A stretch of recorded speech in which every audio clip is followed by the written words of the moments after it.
Hustisya ang hiling ng isang pamilya matapos mamatay ang isa sa dalawa nilang aso na nilason mano sa General Trias, Cavite.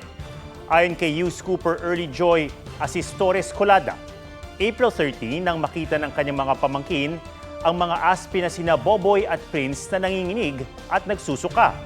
Pumanaw si Boboy habang nabuhay si Prince matapos itong iluwa ang kinain na kulay asul na pinaniniwala ang lason.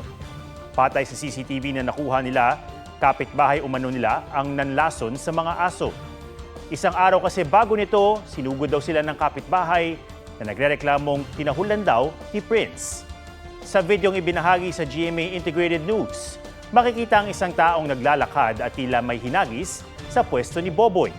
Matapos ang ilang sandali, kinain ito ng aso.